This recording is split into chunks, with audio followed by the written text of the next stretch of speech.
I've had a long interest in photography. I studied photography at art school.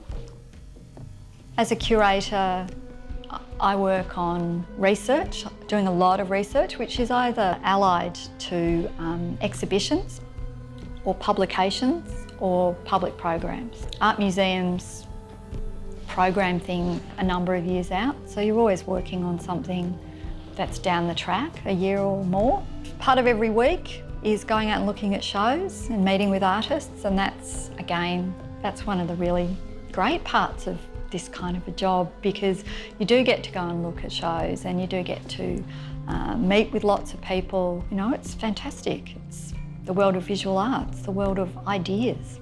The photography collection here at the National Gallery of Victoria is a big collection. It's got over 15,000 works of art in it, and it's the second largest collection that the NGV holds. We have work from the 19th century, 20th century and 21st century, and the oldest work that we hold is from 1841, and it's by William Henry Fox Talbot, one of the inventors of photography, and it's a beautiful tiny little portrait of a man. We also hold daguerreotypes, which was the other early 19th century type of photograph. While Fox Talbot's works were, I guess, the precursor to photography as we often think about it, which is something that's reproducible. Daguerreotypes are unique images, so the metal plate that the image appears on is the metal plate that was in the camera when the photograph was taken. So they're one-off images. I think they're among our great treasures. We also hold a range of 19th century things from across Australia and internationally. So we have works by people like Alexander Gardner, made on the expeditions crossing the United States. We have a wonderful collection of early studio portraits by J.W. Lint that he made in his Grafton studio.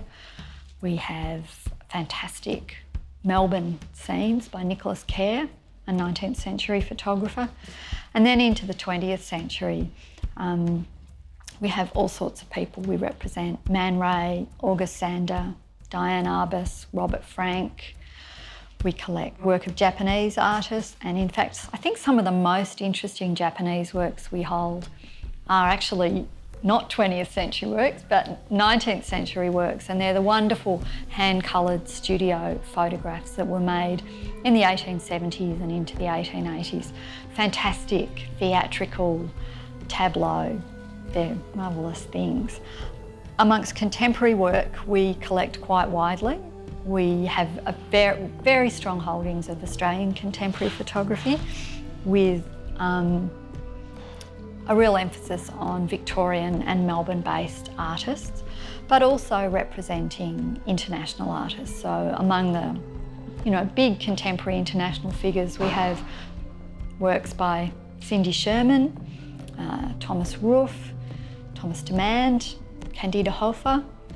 So quite a range of artists from recent years, which is terrific. One of the most exciting things that's going on with our collection at the moment is really the increased opportunity to collect contemporary work, and there's a real emphasis in our collecting at the moment, which I think over the next 3 to 5 years will transform this collection.